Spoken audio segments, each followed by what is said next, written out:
Hello hello hello dear students.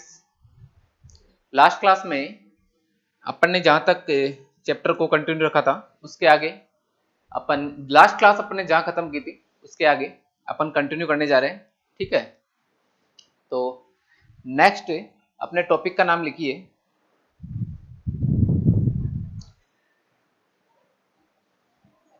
Next point का नाम लिखिए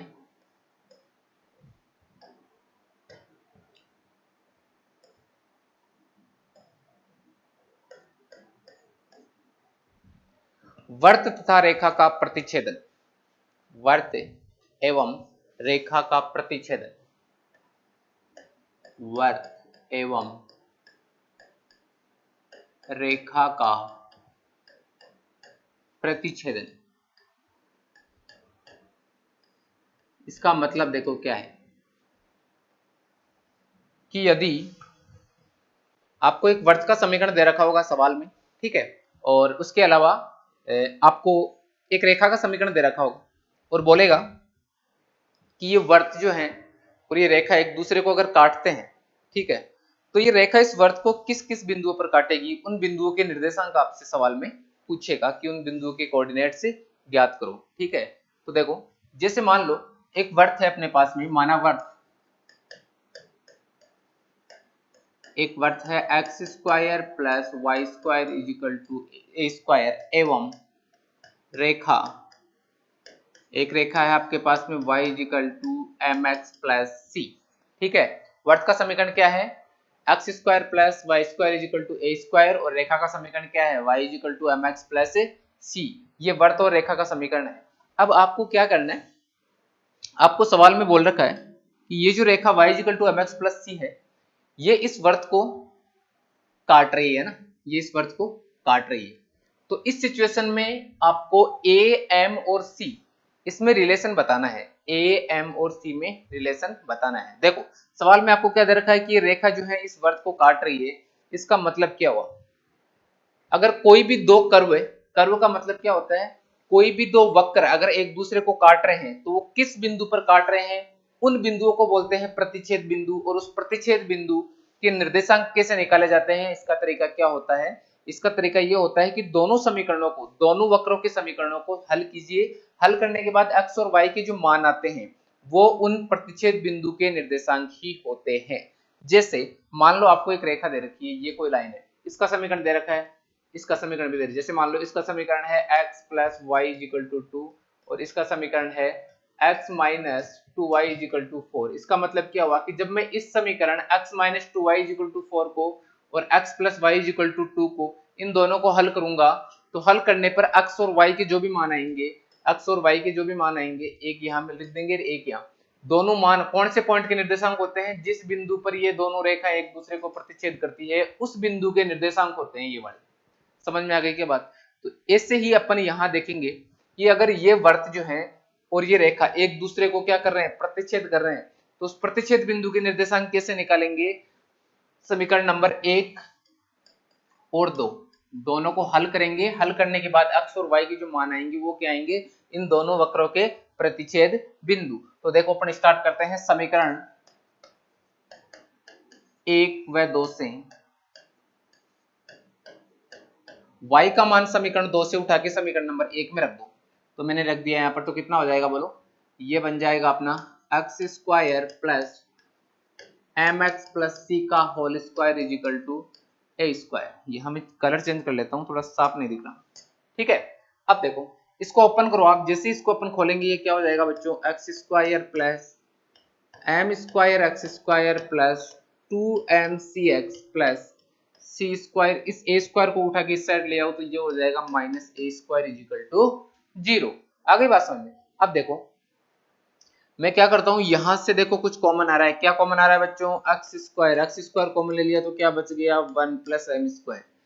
फिर आगे x वाला तो केवल एक ही पद है, उसको ऐसे कैसे लिख दिया, और ये c square minus A square is equal to 0 आ गया है। ठीक है, आ गई बात समझ में? अब देखो ये जो आपको समीकरण दिख रही है, बताओ ये समीकरण कैसी है? ये द्विघात समीकरण दिख रही है क्या आपको? कैसी समीकरण है ये? द्विघात समीकरण है। x की फॉर्म में कैसे समीकरण है, द्विघात समीकरण। ठीक है, तो द्विघात समीकरण के कितने मूल होते हैं, 2 मूल होते हैं।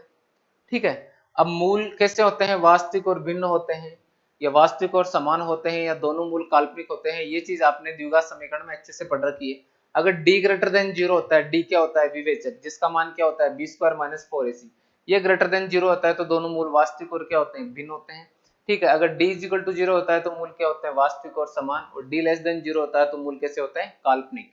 आप सोच रहे होंगे कि ये d वाली बात, यानी द्विघात समीकरण में जो d होता है उसकी बात अपन यहाँ क्यों कर रहे हैं। देखो, मूल का मतलब एक ये भी होता है, जैसे ये और ये रेखा है आपके पास में, ये दोनों लाइन है, ये वाली और ये वाली, दोनों के समीकरण दे रखे हैं, इनको हल किया तो ये पॉइंट आया, ये इंटरसेक्शन पॉइंट आ गया। ठीक है, इसको अपन मूल भी बोल सकते हैं। ठीक है ना, अब देखो यहां से, तो अब क्या करेंगे, मैं अलग अलग केसेस लिखूंगा यहाँ पर कुछ। ठीक है, अलग अलग केसेस लिखूंगा कि यदि ये जो रेखा है, ये जो रेखा है, इस वर्त को दो वास्तविक तथा भिन्न बिंदुओं पर भी काट सकती है। अगर काटेगी ये रेखा तो दो वास्तविक और भिन्न बिंदु मिलेंगे। यदि ये रेखा इसको स्पर्श करती है, इस वर्त को, इसका मतलब क्या हुआ कि ये एक बिंदु पर, एक वास्तविक बिंदु पर इसको स्पर्श करेगी, या हो सकता है कि ये रेखा इसको ना तो स्पर्श करे और ना ही काटे। तो कुल मिलाकर बात ये है कि अगर ये वर्त और इस रेखा के समीकरण को अपन हल करेंगे तो हल करने के बाद में अपन को ये द्विघात समीकरण मिल गया। ठीक है, अब मैं यहाँ पर अलग अलग टाइप के केसेस लिख रहा हूँ। ठीक है, उनको ध्यान से पढ़ना, इसको नोट कर लो एक बार।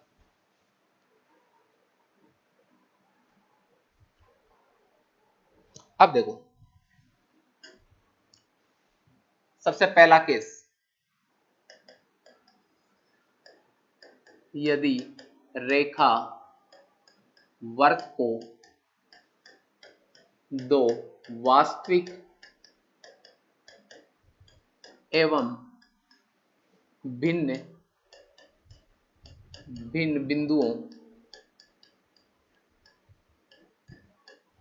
पर प्रतिच्छेद करे तो, मैंने पहले केस क्या ले लिया, यदि ये जो रेखा है y = mx + c, जो मैंने रेखा का समीकरण माना था, ये यदि वर्त को काट रही है, इसका मतलब क्या हुआ कि ये दो वास्तविक और भिन्न बिंदुओं पर इसको काटे, तो इसकी सिचुएशन देखो क्या बनेगी, ध्यान से देखने की कोशिश करना।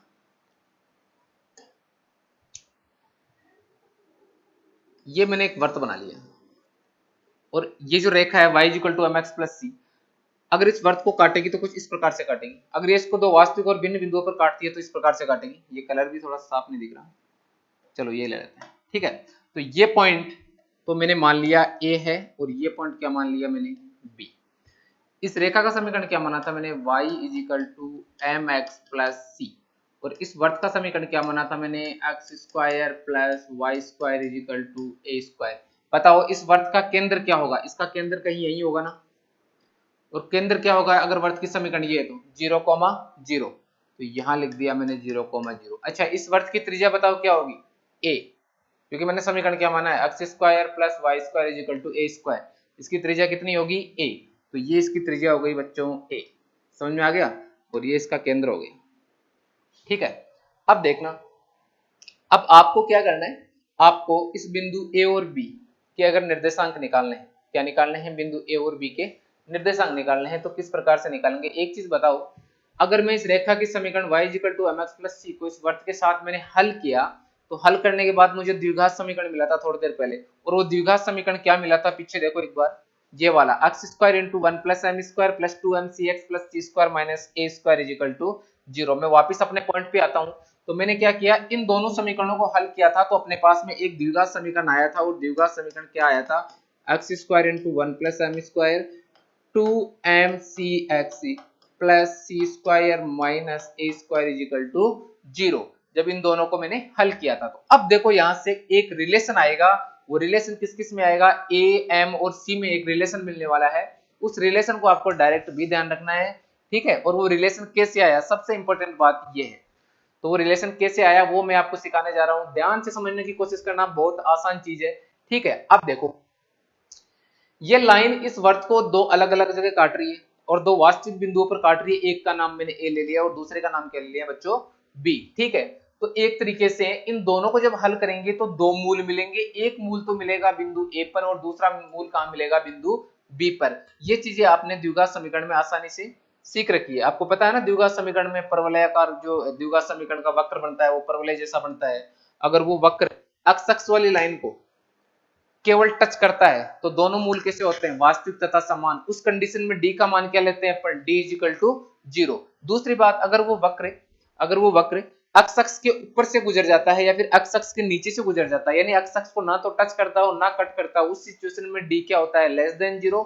अगर वो वक्र एक्स अक्ष को दो वास्तविक और भिन्न बिंदुओं पर काटता है तो उस सिचुएशन में डी क्या होता है, ग्रेटर देन 0। तो सेम कंडीशन यहाँ अप्लाई हो रही है। क्या हो रही है, क्योंकि ये जो रेखा है वो इस वर्त को दो भिन्न बिंदुओं पर काट रही है और बिंदु भी कैसे हैं, वास्तविक। इसका मतलब क्या हुआ कि इन दोनों को सोल्व करने पर मुझे ये द्विघात समीकरण मिली और इस द्विघात समीकरण के मूल मुझे कहां मिलेंगे, एक तो पॉइंट ए पर मिलेगा और दूसरा मूल कहां मिलेगा, बिंदु बी पर।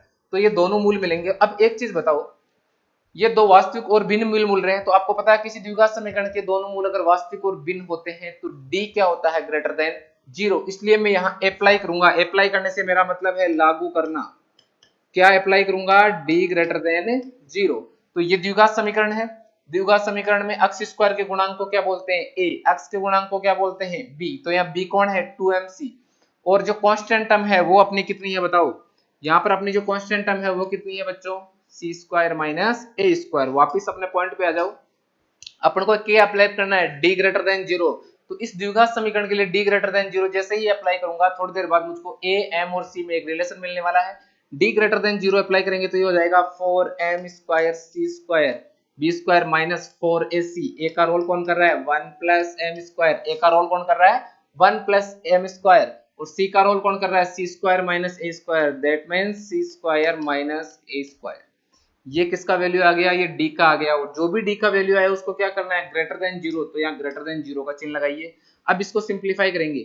अब ध्यान से देखो इधर, यहां से लेके और यहां तक कौन सी चीज कॉमन आ रही है, 4। कौन सी चीज कॉमन आ रहा है, 4। तो मैंने 4 कॉमन ले लिया तो अंदर कितना रह गया, एम स्क्वायर सी square minus 1 plus M square सी स्क्वायर माइनस ए स्क्वायर ग्रेटर देन 0। ये एक एस समीका बन गई। द्विघात समीकरण में पढ़ा है ना आपने एस समीका। आपको मालूम है एस समीका को किसी भी धनात्मक संख्या से भाग देने पर एस समीका के चिन्ह पर कोई फर्क नहीं पड़ता। तो मैं इस 4 को हटाने के लिए दोनों पक्षों में क्या करूंगा, 4 का भाग दूंगा। प्लस के 4 का भाग दूंगा तो एस समीका के चिन्ह में कोई फर्क नहीं पड़ेगा और ये 4 यहाँ से हट जाएगा और 0 में 4 का भाग देंगे तो कितना आ जाएगा बच्चों, 0। तो मैं इसको यूं लिख सकता हूँ, एम स्क्वायर सी square minus 1 plus M square सी स्क्वायर माइनस ए स्क्वायर ग्रेटर देन 0। ठीक है, इस पूरे पार्ट को उठा के मैं राइट हैंड साइड ले जा रहा हूं तो ये हो जाएगा एम स्क्वायर सी square greater than 1 plus M square into सी स्क्वायर माइनस ए स्क्वायर। आ गई बात समझ में। अब ध्यान से देखो, एम स्क्वायर सी स्क्वायर ग्रेटर देन, इन दोनों को गुणा कर लो। गुणा करूंगा, पहले एक को दोनों से गुणा करूंगा तो ये बनेगा अपना ऐसा। फिर एम स्क्वायर को करूंगा तो ये होगा एम स्क्वायर सी स्क्वायर माइनस ए स्क्वायर एम स्क्वायर। इस एम स्क्वायर सी स्क्वायर को उधर ले जाऊंगा तो माइनस का हो जाएगा, ये प्लस का एम स्क्वायर सी स्क्वायर क्या हो जाएगा, कैंसिल आउट। इसका मतलब ये इससे कैंसिल आउट हो गया। अब देखो यहाँ क्या रह गया, 0। ये उधर जाके इससे कट गया। ध्यान रखना इस चीज का, इधर एम स्क्वायर सी स्क्वायर कॉमन नहीं है कि आप यहाँ मान लिखोगे। मैं इसको उधर ले गया, काट दिया मैंने ले जाके। ठीक है, अब देखो ये इस टाइप से कुछ बन गया सी स्क्वायर। अब देखो यहाँ से लेके और यहाँ से क्या कॉमन आ रहा है, माइनस का ए स्क्वायर। तो मैंने माइनस ए स्क्वायर कॉमन लेते ही मेरे पास ये बच गया। अब मैं क्या कर रहा हूँ, इस क्वांटिटी को उठा के और इधर लेफ्ट हैंड साइड ला रहा हूँ। तो जैसे लेफ्ट हैंड साइड लाऊंगा ये प्लस की हो जाएगी और ऐसा बनेगा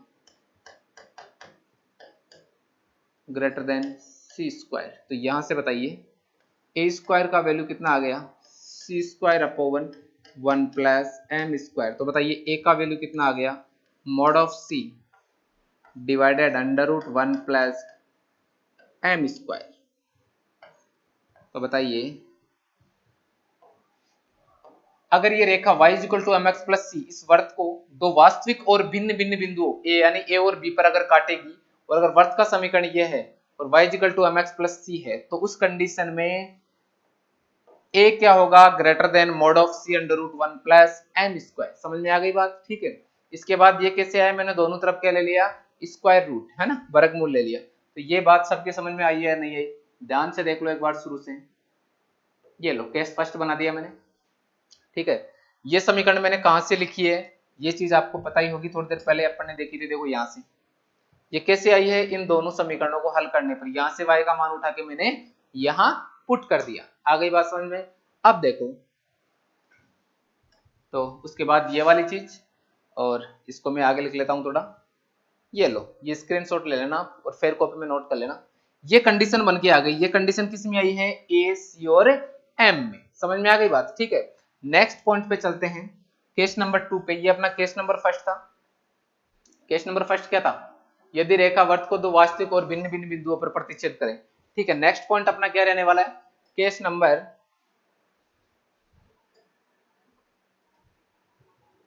अब देखो केस नंबर 2, यदि रेखा वर्त को स्पर्श करें तो, अगर रेखा वर्त को स्पर्श करेगी तो बताइए डायग्राम कैसा बनेगा। सबसे पहले अपना डायग्राम बना लो आप, ये लो, और ये बना ली मैंने रेखा। ये देखो, ये वर्त की त्रिज्या ए है। वर्त का समीकरण क्या माना है मैंने, x square plus Y square is equal to A square, और इस रेखा का समीकरण क्या माना है, y is equal to m x plus सी।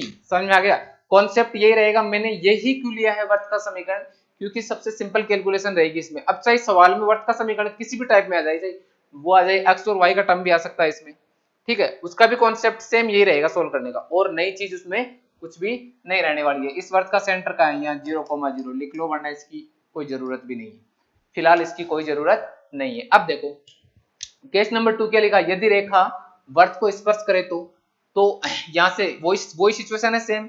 इन दोनों समीकरणों को हल करूंगा, समीकरण नंबर 1 और 2 को। समीकरण नंबर 1 और 2 को जब अपन हल करेंगे, हल करने के बाद जो समीकरण आएगा वो थोड़ी देर पहले आया था, सेम समीकरण वही तो आएगा, ये वाला, ये समीकरण ही तो आएगा, ठीक है। अब देखना, ये ठीक चल रहा है पेन, हाँ ये भी ठीक चल रहा है, ठीक है। तो उन दोनों समीकरणों को हल करेंगे तो समीकरण क्या आएगा बताओ, ये द्विघात समीकरण बनेगा ना, ठीक है। तो मैं वापस अपने पॉइंट पे आता हूं। समीकरण 1 और 2 को जब हल करेंगे, समीकरण 1 व 2 से, समीकरण 1 और 2 से जो समीकरण बन के आएगी वो अपने पास क्या आएगी, plus 2mcx plus C square minus A square is equal to 0। यही समीकरण आएगी ना बन के, ठीक है। अब देखो अच्छा, जब मैंने इन दोनों को समीकरण को हल किया तो ये इसको टच कर रहा है, ये मान लो पॉइंट पी पे, तो जो मूल मिलेंगे वो अपन को कहां मिलेंगे, इसी बिंदु पी पर मिलेंगे ना, इसी बिंदु पर मिलेंगे। और इन दोनों को हल किया तो ये द्विघात समीकरण आया, और आपको पता है द्विघात समीकरण के मूल कितने होते हैं, 2। इसका मतलब क्या हुआ कि इस सिचुएशन के लिए दोनों मूल इसी बिंदु पर मिलेंगे, एक ही बिंदु पर, ठीक है। जब किसी द्विघात समीकरण के दोनों मूल अगर एक ही पॉइंट पर मिल जाते हैं, इसका मतलब क्या हुआ कि उस द्विघात समीकरण के मूल कैसे होते हैं, वास्तविक तथा समान। क्यों समान क्यों बोलते हैं उनको, क्योंकि दोनों मूल अपन को इसी पॉइंट पे मिलेंगे, इसलिए उनको क्या बोलेंगे, समान। समझ में आ गई बात, ठीक है। तो जब किसी भी द्विघात समीकरण के दोनों मूल वास्तविक और समान होते हैं तो d बराबर क्या होता है, याद करो क्वाड्रेटिक इक्वेशन में d बराबर होता है 0। इसलिए मैं इस सिचुएशन के लिए यहाँ पर क्या अप्लाई करने जा रहा हूँ, d is equal to 0। So apply d is equal to 0। क्या अप्लाई करूंगा मैं, d इज इक्वल टू 0। इसके लिए जैसे ही मैं d is equal to 0 apply करूंगा, यहाँ कितना हो जाएगा, 4m स्क्वायर सी square, b square minus 4ac होता है ना d, तो b कौन है 2mc माइनस 4ac, तो माइनस का 4 1 प्लस m स्क्वायर, और ये हो गया c square minus a square is equal to 0। आपको ध्यान से दिख रहा होगा यहाँ से लेके और यहाँ तक कौन सी चीज कॉमन आ रही है बच्चों, 4, तो यहाँ से मैंने 4 कॉमन ले लिया। सेम सिचुएशन वही है, minus 1 plus M square into C square minus A square is equal to 0। पूरी समीकरण को 4 से भाग देंगे तो यहाँ से ये 4 कट जाएगा, कटेगा कि नहीं कटेगा, तो बताइए क्या रहेगी अपने पास में,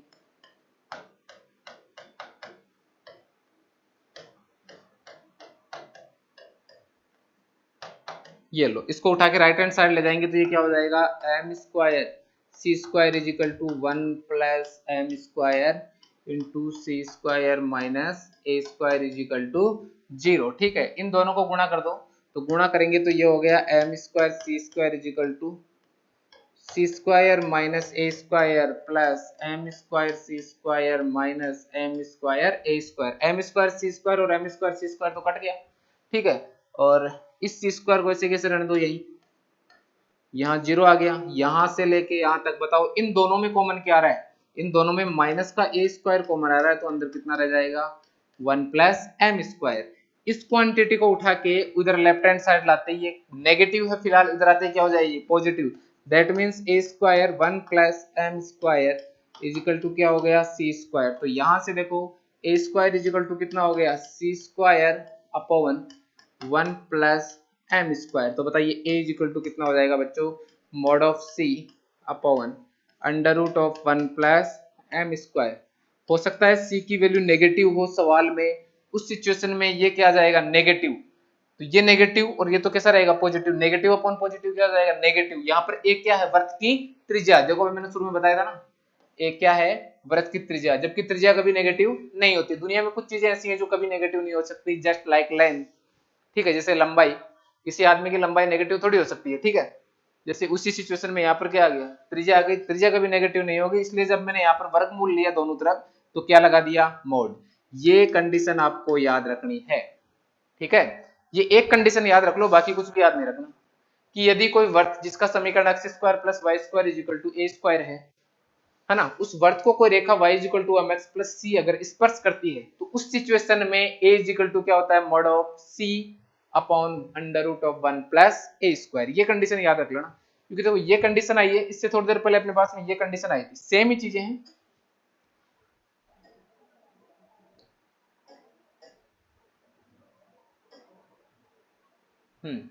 यहां से देखो ये कंडीशन आई थी, तो ये और वो सेम ही तो है। इसके लिए मैंने क्या किया था डी ग्रेटर देन 0 अप्लाई किया था, क्यों किया था ये चीज आपको अच्छे से मालूम पड़ गई है। तो यहाँ ग्रेटर देन का साइन आ गया, और अपने वाले इस वाले कंडीशन में देखो यहाँ अपने क्या अप्लाई किया है डी इजिकल टू 0 अप्लाई किया है। क्यों किया है, क्योंकि दोनों मूल एक ही बिंदु पी पर मिल रहे हैं, इस वजह से डी इजिकल टू 0 अप्लाई कर दिया। डी इजिकल टू 0, तो यहाँ इक्वल टू था साइन डी के साथ में, यहाँ भी इक्वल टू में आ गया। ठीक है, इसी हिसाब से नेक्स्ट पे चलते हैं अपन, केस नंबर 3।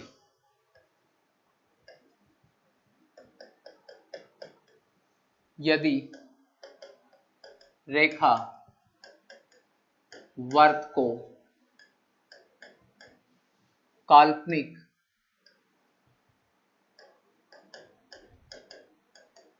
बिंदुओं पर प्रतिच्छेद करें,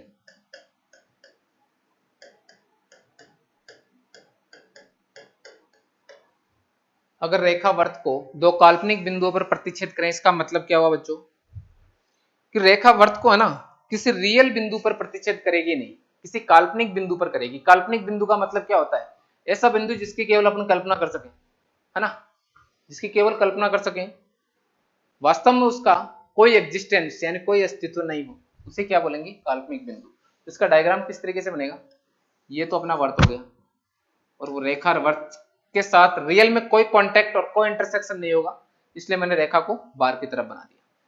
यहां से लेके ये डिस्टेंस तो क्या वृत्त की त्रिज्या है, और ये वो रेखा है। इस रेखा का समीकरण आपको क्या दे रखा है y is equal to m x plus c, और इस वर्त का जो समीकरण है वो आपको क्या दे रखा है x square plus Y square is equal to A square. समझ में आ गई बात। ठीक है, ये चीजें आपको दे रखी है। तो ये रेखा और वर्त, इसको पॉइंट भी मान लो, ये वास्तव में कहीं, ये रेखा इस वर्त को वास्तव में कहीं स्पर्श कर रही है क्या, नहीं कर रही। ये रेखा इस वर्त को वास्तव में कहीं काट रही है क्या, नहीं काट रही, इसलिए मैंने यहाँ काल्पनिक शब्द यूज में लिया है। यदि रेखा वर्त को काल्पनिक बिंदुओं पर काटे, तो अपन क्या मानते हुए चलेंगे कि ये रेखा है इस वर्त को काल्पनिक बिंदु पर काटेगी, तो उस कंडीशन में क्या सिचुएशन बनेगी, तरीका सेम वही है, यहाँ से y का वैल्यू उठा के यहाँ रखो, जैसे y का वैल्यू उठा के रखोगे x की फॉर्म में क्वाड्रेटिक इक्वेशन बन जाएगी। कौन सी क्वाड्रेटिक, अभी जो थोड़ी देर पहले बनी थी ये वाली बनेगी। ठीक है, उसके बाद उसके बाद क्या करेंगे, इस क्वाड्रेटिक इक्वेशन में d लेस देन 0 अप्लाई करेंगे। क्यों, किसी भी क्वाड्रेटिक इक्वेशन के अगर मूल काल्पनिक होते हैं, मूल काल्पनिक होते हैं, तो मूल काल्पनिक कब होते हैं, जब d लेस देन 0 होगा। तो जैसे ही मैं d लेस देन 0 लगाऊंगा, इसमें आपके पास में ये कंडीशन आ जाएगी a less than mod of c upon under root 1 plus m square. समझ में आ गई बात? ठीक है, तो आपको तीनों जो सिचुएशन बन के आई है वो एक ही है, बस चिन्ह का फर्क है। सबसे पहले वाले में d ग्रेटर देन 0 है, दूसरे वाले में d इज इक्वल टू 0 लगाया है, तीसरे वाले में d लेस देन 0। तो यहाँ से तीन रिजल्ट आए, यहाँ तीनों में केवल चिन्ह का फर्क है। पहले रिजल्ट में ग्रेटर देन 0 था, दूसरे में इक्वल टू था यहाँ पे, और तीसरे में क्या है, a लेस देन है। तो आपको तीनों में से ये वाला रिजल्ट याद रखना है, ये वाला, ठीक है ना, ये इंपॉर्टेंट है, आप इसको याद रख लो। इसका मतलब है याद कैसे रखोगे आप, आपको याद इस तरीके से रखना है कि यदि कोई रेखा y equal to mx plus c किसी वर्त x square plus Y square equal to a square को स्पर्श करती है, तो उस कंडीशन में a equal to mod of c upon root 1 plus m square होता है। आपकी सीट में भी ऐसे सवाल मिल जाएंगे जहां डायरेक्ट अपन ये रिलेशन अप्लाई करेंगे और ये रिलेशन अप्लाई करते ही आपकी प्रॉब्लम सॉर्ट आउट हो जाएगी। आ गई बात समझ में? ठीक है, अब अपन क्वेश्चंस की तरफ मूव करते हैं। ठीक है, एक सवाल लिखो,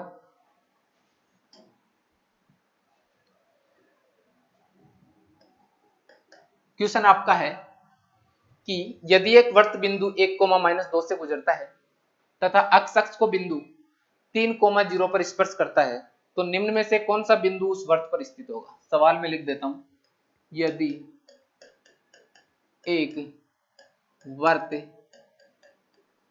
बिंदु 1, -2 से गुजरता है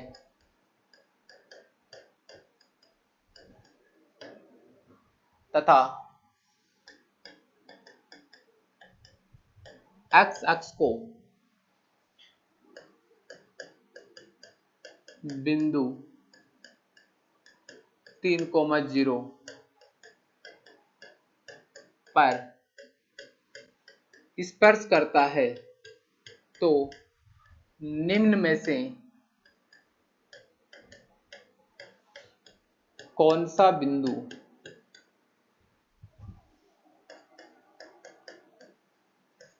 वर्त पर, उस वर्त पर स्थित होगा।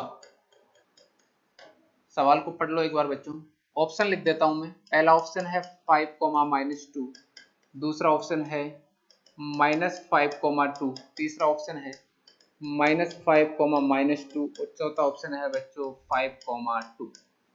समझ में आ गई बात? ठीक है, सवाल में आपको बोला है कि यदि एक वर्त बिंदु 1, -2 से गुजरता है तथा अक्ष को बिंदु 3, 0 पर स्पर्श करता है, तो निम्न में से कौन सा बिंदु उस वर्त के ऊपर स्थित होगा। ठीक है, आराम से पढ़ लो इसको। पढ़ लिया सबने?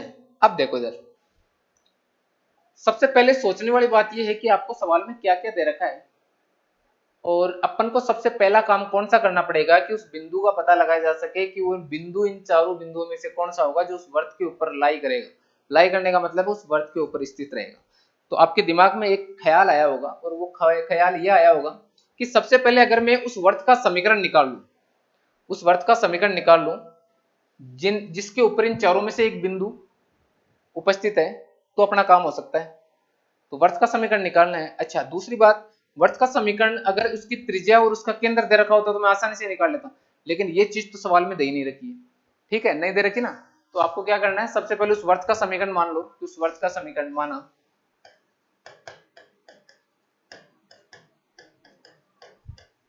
जब भी आपको त्रिज्या केंद्र वगैरह नहीं दे रखे और आपको वर्त का समीकरण मानना है, तो आप व्यापक रूप में मान लिया करो हमेशा ये वाला।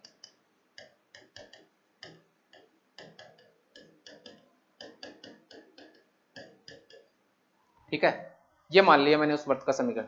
अब अपना आंसर कब आएगा, अपना आंसर कब आएगा, जब मैं कैसे भी जुगाड़ करके जी, एफ और सी का मान निकालूं और तीनों मान उठा के कहां रख दूं, इस समीकरण नंबर 1 में, तो उस वर्त का समीकरण आ जाएगा।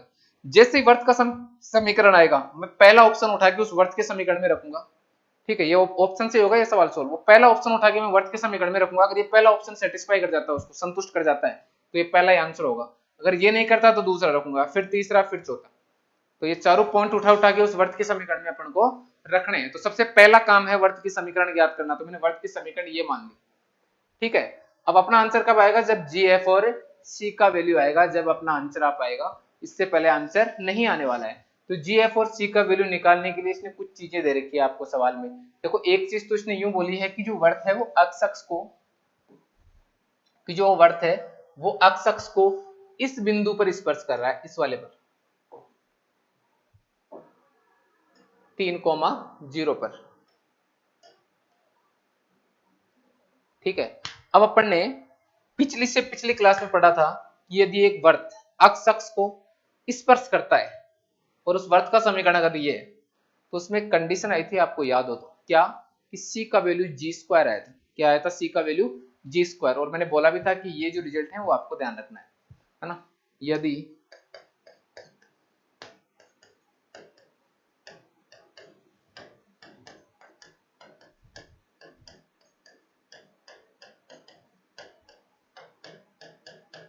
यदि वर्त, ये वर्त का समीकरण एक है ना, अगर ये इसको स्पर्श करता है तो सी इक्वल टू क्या आया था बच्चों? जी स्क्वायर, है ना। ये मान उठा के आप सी का मान उठा के समीकरण नंबर एक में रख दो। भाई आपको पता पड़ गया, अगर ये वर्त अक्ष को स्पर्श कर रहा है तो इसके लिए सी इक्वल टू जी स्क्वायर आया था। कैसे आया था ये मैंने आपको सिद्ध करके बताया था।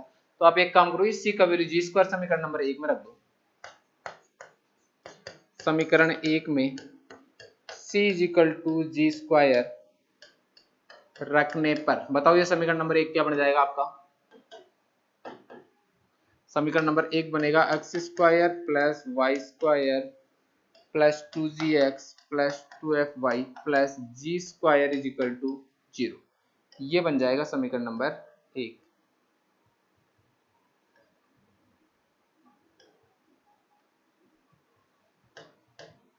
ठीक है, अब देखो ये बन गया समीकरण नंबर एक, इसको बोल दो आप समीकरण नंबर दो। अब आपको पता है कि जो वर्त है वो अक्ष अक्ष को स्पर्श कर रहा है इस बिंदु पर। इसका मतलब क्या हुआ कि 3,0 इस वर्त के ऊपर स्थित है ना, तो इसको संतुष्ट करेगा। तो 3,0 को इससे संतुष्ट करा दो समीकरण नंबर दो से, है ना।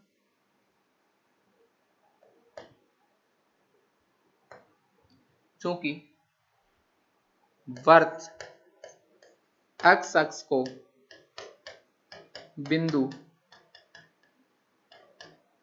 3,0 पर स्पर्श करता है, अतः समीकरण दो से, इसलिए समीकरण नंबर दो से देखो इधर, सबसे पहले मैंने ये अगर एक्स अक्ष को स्पर्श करता है तो सी इक्वल टू जी स्क्वायर होता है, आपको पता है। यहाँ सी की जगह जी स्क्वायर रखते ही ये समीकरण ऐसे बन गई। अब आपको पता है ये किस बिंदु पर स्पर्श कर रहा है एक्स अक्ष को? 3,0 पर। इसका मतलब 3,0 इस वर्त के ऊपर स्थित है ना, तो 3,0 इसको संतुष्ट करेगा कि नहीं करेगा? बिल्कुल करेगा। 3,0 उठा के इसमें रख दो तो कितना हो जाएगा? 3, अक्ष की जगह 3 रख दो इस समीकरण में, वाई की जगह 0, तो 3 का स्क्वायर कितना हो गया? 9। वाई की जगह 0 रखते ही तो 0 हो गया। फिर यहाँ 3 रखते कितना हो गया? 6g, और y की जगह 0 रखते ही 0, और यहाँ क्या बन गया बच्चों? जी स्क्वायर इज इक्वल टू 0। मैं इसको और अच्छे तरीके से यूं लिख दूं, g square plus 6g plus 9 is equal to 0। इसको मैं यूं भी लिख सकता हूँ क्या? g प्लस 3 का whole square is equal to 0। देखो g की फॉर्म में दिया समीकरण है, इसको अपन ने ये लिख दिया, दोनों तरफ वर्गमूल ले लो तो g plus 3 is equal to कितना आ गया? 0। इसका मतलब g का मान कितना आया? माइनस का 3। कितना आ गया? -3। अगर g -3 आ गया तो बताओ c का मान कितना आएगा? g की जगह -3 ही आ रखा, तो -3 का स्क्वायर 9, तो c का मान कितना आ गया? 9 आ गया। तो देखो मैंने सवाल की स्टार्टिंग में बताया था कि अपन को कैसे भी करके g, f और c का जुगाड़ करना है, जिनमें दो चीजों का जुगाड़ तो हो चुका, किस किस का? g का भी और c का भी। अब किसका मान चाहिए अपन को? अब मान चाहिए f का। किसका चाहिए? f का। तो आप एक काम करो, इसने एक चीज और दी है कि वर्त बिंदु कहां से गुजर रहा है? 1,-2 से। इसका मतलब ये 1,-2 इसी वर्त के ऊपर स्थित है ना, तो इस वर्त के समीकरण को ये भी संतुष्ट करेगा। तो 1,-2 है ना, आप समीकरण नंबर 2 में रख दो। कहां रख दो? समीकरण नंबर 2 में। तो यहां रख देता हूं मैं, क्योंकि बिंदु 1,-2 भी वर्त पर स्थित है, भी वर्त पर स्थित है, अतः समीकरण 2 से, समीकरण 2 में रख दो। क्या रखोगे? 1,-2, तो यहाँ कितना हो जाएगा? 1 का स्क्वायर 1 प्लस दो माइनस 2 का स्क्वायर 4 प्लस 2g और यहाँ हो जाएगा बच्चों minus 4f plus G square is equal to 0। G का वैल्यू ऑलरेडी आ चुका है बच्चों, कितना आया, जी का वैल्यू -3, तो यहाँ पर जहां जहां जी दिख रहा है -3 रख दो, 4 और 1 तो कितना हो गया 5, यहाँ -3 रखूंगा तो -3 इंटू 2 कितना हो जाएगा -6। फिर देखो f का वैल्यू तो अपन को चाहिए, ये 4f हो गया, -3 का स्क्वायर कितना हो गया 9 इज इक्वल टू 0।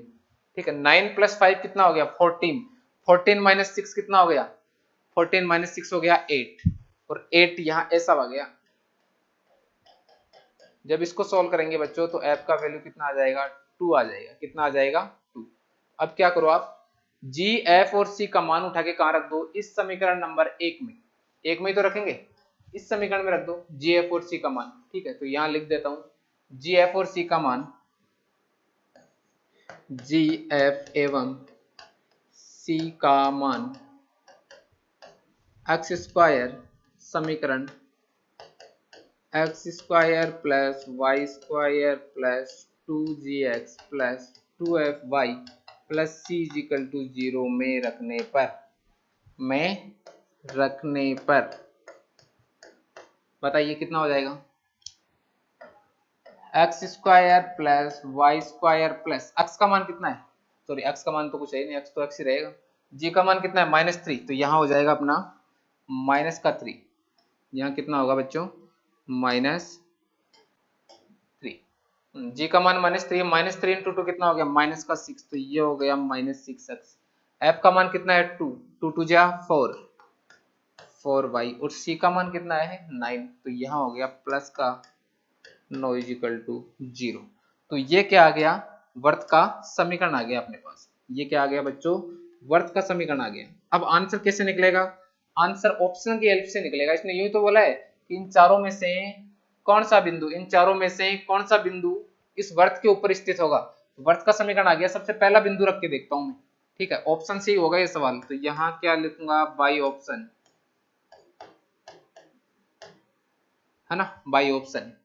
पहला बिंदु क्या था 5 -2, तो 5 -2 रखो, इसमें 5 5 का स्क्वायर, स्क्वायर होगा ना, कितना होगा 25, -2 का स्क्वायर 4, फिर 5 रखूंगा तो माइनस का 30, फिर माइनस का 2 रखूंगा तो माइनस का 8 हो जाएगा और प्लस का 9। बताइए कितना आ रहा है, 25 और 4 29, 29 और 9 कितने होते हैं बच्चों, 29 और 9 होते हैं 38, तो 38 तो प्लस का हो गया, और देखो 30 माइनस का और 8 माइनस का, ये भी कितना हो गया -38, तो 38 -38 कितना आ गया 0, तो पहला ही ऑप्शन सेटिस्फाई कर गया। इसका मतलब कौन सा बिंदु इसके ऊपर स्थित होगा, पहला ही ऑप्शन, अतः बिंदु 5 -2 वर्त पर स्थित होगा।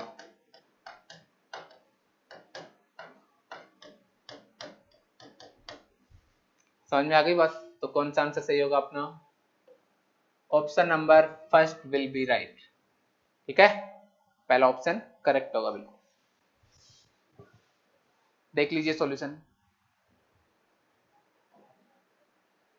ये लो,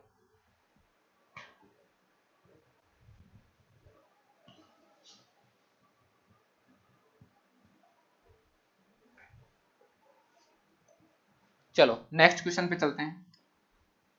नेक्स्ट आपका सवाल है, आपको एक वर्त और एक रेखा का समीकरण दे रखा है और सवाल में बोला है कि इस रेखा द्वारा वर्त के ऊपर काटे गए अंतःखंड की लंबाई ज्ञात करो। ठीक है, तो सवाल आप मैं यहाँ लिखाने जा रहा हूं, अपना क्वेश्चन है रेखा 4x - y - 10 = 0 द्वारा वर्त x square plus Y square -2x plus 4y -2x plus 4y -10 = 0 पर काटे गए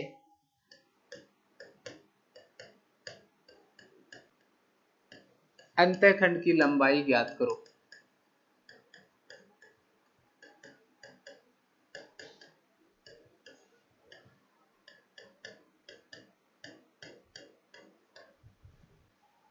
ठीक है,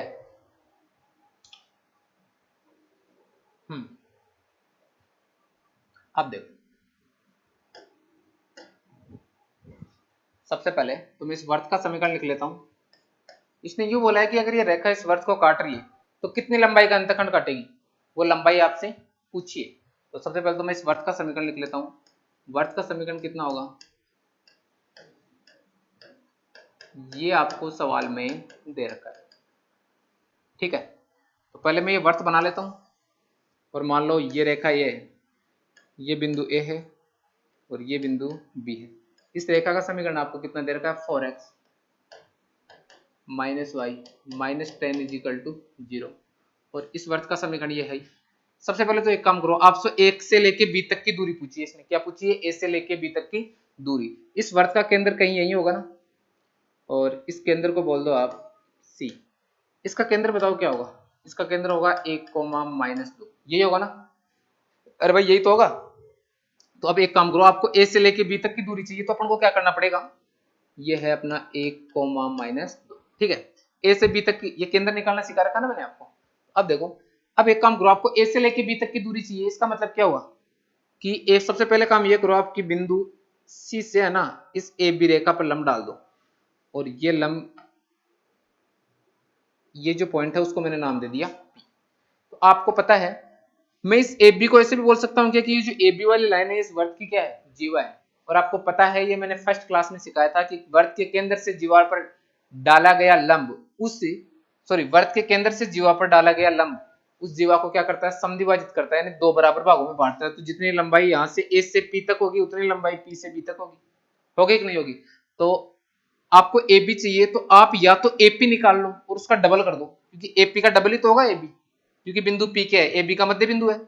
समझ में आ गई बात, ठीक है। या तो आप एपी निकाल के डबल कर दो, या पी बी निकाल के इसका क्या कर दो, डबल। तो देखो इसके लिए मैंने क्या सोचा कि इस बिंदु सी को बिंदु बी से मिला दिया। अब मुझे बताओ सी और बी के बीच की जो दूरी रहेगी वो इस वर्त की त्रिज्या आर के बराबर होगी कि नहीं होगी, इसके बराबर ही होगी। तो इस वर्त की त्रिज्या भी अपन निकाल सकते हैं। त्रिज्या निकालने का फॉर्मूला आपको पता ही है क्या होता है, under root g square plus f square minus c. ये फॉर्मूला लिखा रखा ना मैंने। तो बताइए आर इज इक्वल टू कितना हो गया, अंडर रूट जी का मान कितना है, एक का स्क्वायर 1 प्लस एफ का मान कितना है -2, -2 का स्क्वायर प्लस 4 माइनस सी का मान कितना है -10, माइनस माइनस प्लस। तो बताइए यहाँ से आपको त्रिज्या कितनी मिल गई, दिस एम्प्लाइज अंडर रूट 15। कितनी मिल गई बच्चों, अंडर रूट का 50।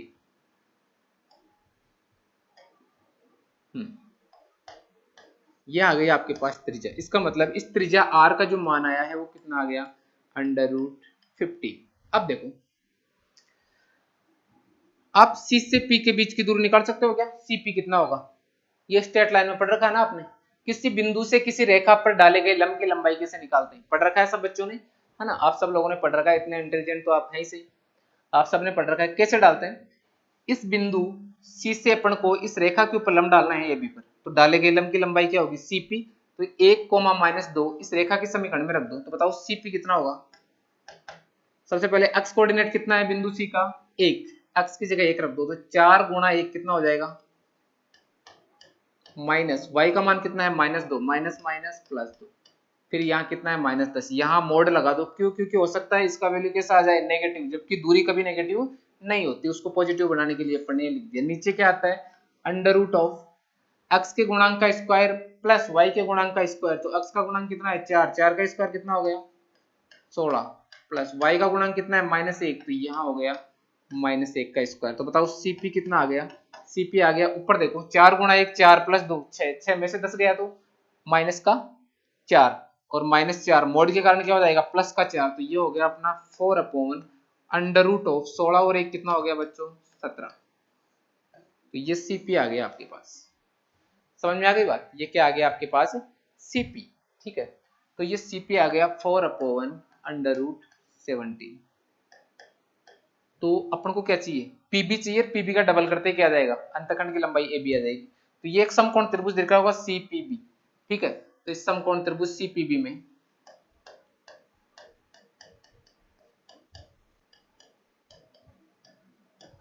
इस समकोण त्रिभुज सीपीबी में कर्ण स्क्वायर, कर्ण कितना है आर, तो मैं यहां लिख दूं C B square is equal to C P square plus P B square, ठीक है। सी बी स्क्वायर कितना हो जाएगा, √15 का स्क्वायर कितना होता है बच्चों और CP यहाँ कितना हो जाएगा, प्लस PB कितना है, ये तो अपन को निकालना ही है, तो देखना ध्यान से। ये हो गया अपना √15 का स्क्वायर का मतलब 15 बराबर 16/17 प्लस PB स्क्वायर। इसको उठा के इस साइड ले आओ तो ये हो गया 15 minus 16/17 is equal to PB square. ठीक है, इसका एलसीएम ले लो, कितना आ गया इसका एलसीएम 17, ये हो गया 22, 225 minus 16 is equal to PB square.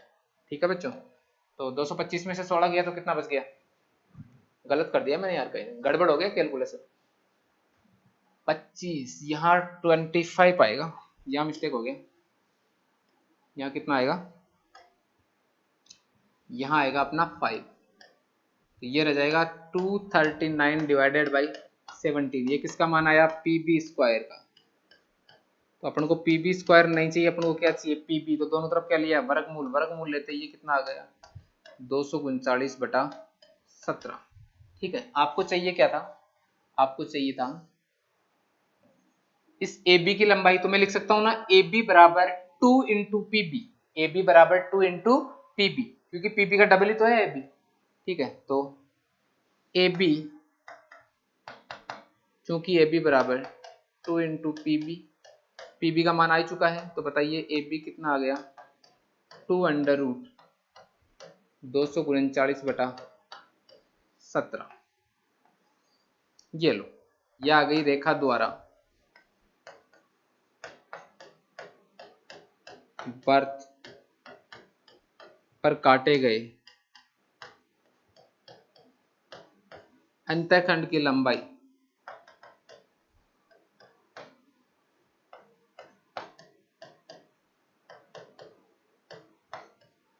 समझ में आ गई बात। ठीक है, देख लो एक बार पूरे सवाल को वापस से, ये अपना क्वेश्चन था और इसके आगे ये लो। ठीक है बच्चों, तो आज की क्लास अपन यहीं फिनिश करते हैं। ठीक है, ये चीज आपको आसानी से समझ में आ गई होगी बहुत अच्छे तरीके से, तो आज की क्लास को अपन यहीं स्टॉप करते हैं। ठीक है, ओके।